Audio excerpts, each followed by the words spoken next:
आज का top defence update, DRDO ऐसे रॉकेट भी डेवलप कर रहा है जो 120 किलोमीटर और 200 किलोमीटर की दूरी तक टारगेट को डिस्ट्रॉय करने में सक्षम होगा। Indian made Pinaka weapon system का नाम भगवान शिव के धनुष के नाम पर रखा गया है और इसे डीआरडीओ द्वारा डेवलप किया गया है। आर्मेनिया को पिनाका MBRL के एक्सपोर्ट करने के बाद दो दक्षिण अमेरिकी देशों ने सिस्टम की क्षमताओं को देखते हुए इसमें रुचि दिखाई है।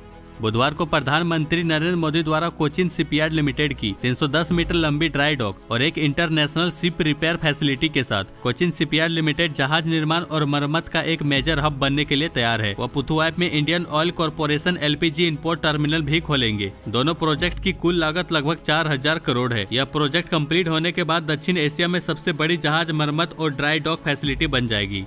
यूनाइटेड स्टेट अमेरिका के पास विश्व स्तर में सबसे शक्तिशाली सेना है। उसके बाद रूस और चीन दूसरे और तीसरे स्थान पर है। ग्लोबल डिफेंस इंफॉर्मेशन पर नजर रखने वाली वेबसाइट ग्लोबल फायर पावर की रिपोर्ट के अनुसार भारत चौथे स्थान पर है। 2024 के लिए ग्लोबल फायर पावर की मिलिट्री स्ट्रेंथ रैंकिंग में 145 देशों का आकलन किया गया है, जिसमें सैनिकों की संख्या, मिलिट्री इक्विपमेंट और फाइनेंशियल स्टेबिलिटी जैसे 60 से अधिक फैक्टर को ध्यान में रखकर इसे रैंक किया गया।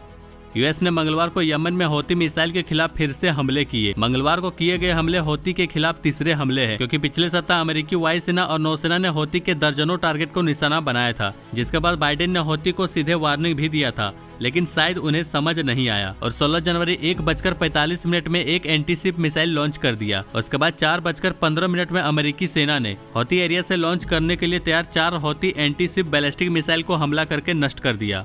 ईरान ने मंगलवार को पाकिस्तान में आतंकवादी समूह जैश अल अदल के ठिकानों को निशाना बनाकर हमला किया। पाकिस्तान ने कहा कि हमले में 2 बच्चों की मौत हो गई और 3 घायल हो गए, जिसे पाकिस्तान ने अपने हवाई क्षेत्र का अनप्रोक्ट वायलेशन बताया। जैश अल अदल 2012 में स्थापित एक सुन्नी आतंकवादी समूह है जो बड़े पैमाने पर पाकिस्तान में सीमा पार ऑपरेट किया जाता है। पिछले कुछ महीनों में अग्नि 6 मिसाइल में रुचि तब बढ़ गई जब यह खुलासा हुआ कि डीआरडीओ के एक वैज्ञानिक ने पाकिस्तानियों को अग्नि 6 मिसाइल लॉन्चर के बारे में जानकारी दे दी है। भारत के पास इतने मिसाइल होने के बावजूद सवाल उठता है कि क्या भारत को 10,000 किलोमीटर से अधिक की मारक क्षमता वाले ICBM की जरूरत है। कई एक्सपर्ट का मानना है कि भारत को इस वक्त इसकी जरूरत नहीं है। इस वक्त भारत का सबसे बड़ा प्रतिद्वंदी चीन है, जिसे मौजूदा मिसाइल से भी टारगेट किया जा सकता है। आज का क्वेश्चन ऑफ द डे, द्विपक्षीय समुद्री अभ्यास लिनेक्स 23 का मेजबान कौन सा देश है?